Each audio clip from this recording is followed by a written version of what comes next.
ఈరోజు ఒక కొత్త రెసిపీ ట్రై చేస్తున్నాను గైస్. మిక్చర్ అనమాట.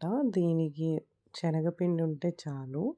ఒక కప్పు శనగపిండి తీసుకొని అందులో బాగా వాటర్ కలుపుకోవాలనమాట. దోస పిండి కన్నా కూడా పల్చగా కలుపుకోవాలి బూందీకైతే.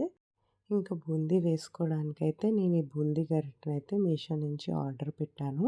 చాలా బాగా వచ్చింది బూందీ. తోకలు లేకుండా వచ్చింది ఇందులో వేసిన తర్వాత. ఇదే ఫస్ట్ టైమ్ నేను యూజ్ చేయడము. దీని యొక్క లింక్స్ అన్నీ ఈ వీడియో డిస్క్రిప్షన్‌లో ఇస్తాను. మీకు కూడా కావాలంటే వెళ్లి పర్చేస్ చేసుకోండి. లేదు అంటే మీరు లోకల్ షాప్‌లో అడిగినా ఇలాంటి గరిటెయితే మనకి దొరుకుతుందనమాట. ఇక బూందీ పిండినైతే ఈ గరిటెలో వేసి మనం వేయించుకోవటమే. కలర్ చేంజ్ అయిన తర్వాత తీసేయాలి. ఇంక ఇవి సేవ్ మిక్చర్ లాగా ఉన్నాయి కదా! ఇవి వచ్చేసి నేను మురుకులు గొట్టంతో చేశాననమాట. అదొచ్చేసి మనము మురుకులకి ఎలా అయితే పిండి కలుపుకుంటామో గట్టిగా అలానే కలుపుకోవాలి. అందులో బియ్యం పిండి ఏమి యాడ్ చేయక్కర్లేదు. ఓన్లీ శనగపిండి ఉంటే సరిపోతుందనమాట.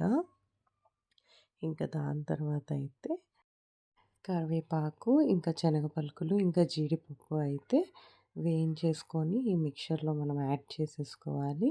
ఇంకా మీకు ఉప్పు, కారం ఎంత కావాలో అంత మాత్రమే వేసుకోండి.